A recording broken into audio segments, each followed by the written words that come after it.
I was a millionaire by age 31. I'm broke by age 33. Couple of million, 2.5 million, all swept away, making foolish decisions. That first money, it's really hard to keep. You know, I'm just a young guy, 31, 32 years old. But sure enough, I fell for some of the temptations.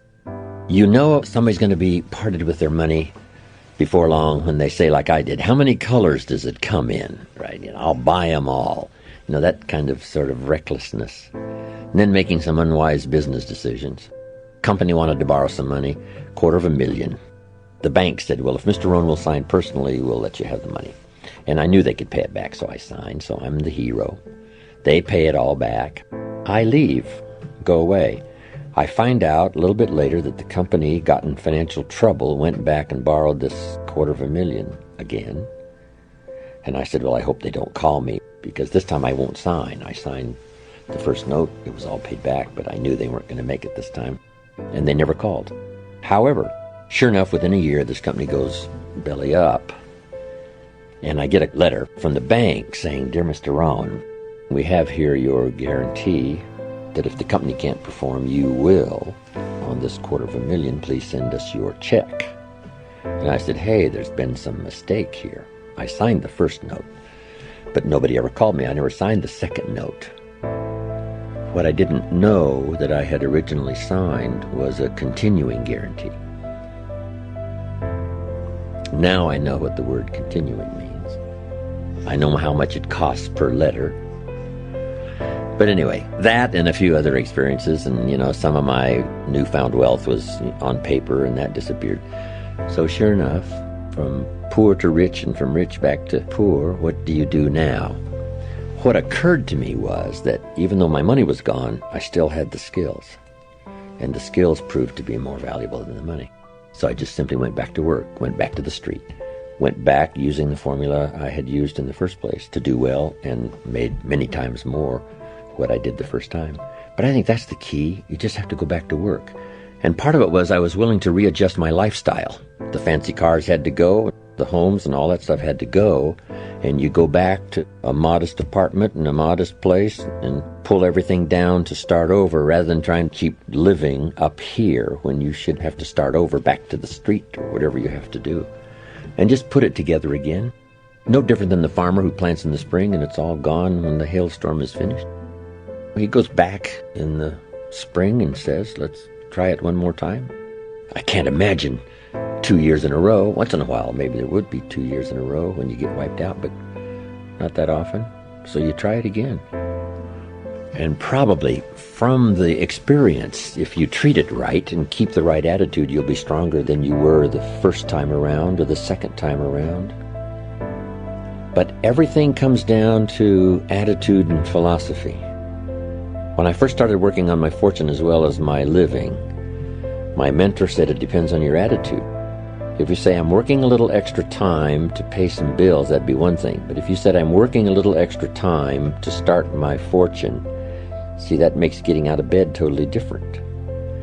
To get up to pay some extra bills is one thing. To get up to lay the foundation for your fortune, see, is a whole different attitude and mindset and philosophy.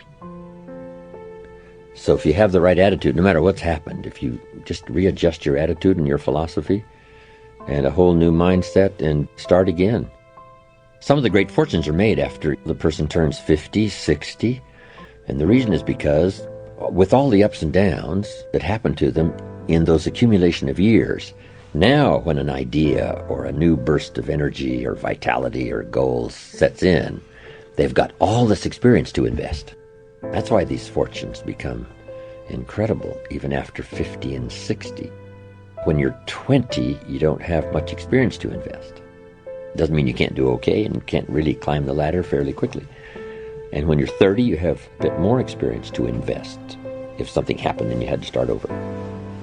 But sure enough, 50 and 60, you've got a good handful of years of experience to invest, which may make all the difference in the world and now how it goes. And it's true, you can tip either way, to be discouraged by it all or to be inspired by it all. And that's part of the mystery. The magic is you can turn around and make another fortune. The mystery is not everybody will do that. Some will use it as a reason to succeed. Others use it as a reason to give up. Same circumstances. They followed two boys, twins. The father of these two boys was a scoundrel and a drunk. But as they followed the two boys later, one of them turned out to be a scoundrel and a drunk. And they asked him, how come your life turned out like this? And he said, well, what would you expect? Right? My father was a scoundrel and a drunk. What else would you expect?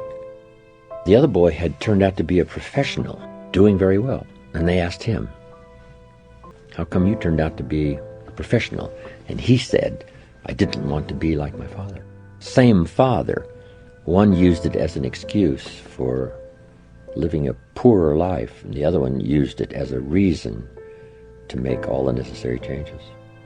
A big share of our life is going to be shaped by attitude and by influence. The people around us. Good question to ask. Who am I around, and what are they doing to me, and is that okay? Those are three major questions. Who am I around? What are they doing to me? And is that okay? What have they got me reading? Where have they got me going? What have they got me doing? The people I'm around. How have they got me thinking and behaving? That's a good mature analysis. Who am I around and what are they doing to me?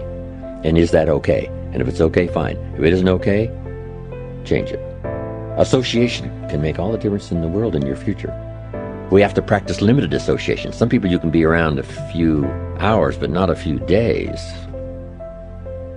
And some people you can be around a few minutes, but not a few hours. And then some people you have to walk away. And it's helpful if somebody comes along and helps us in, a moment of stress and distress and offers a book or offers some advice. And they just say, I'll be here when you need me.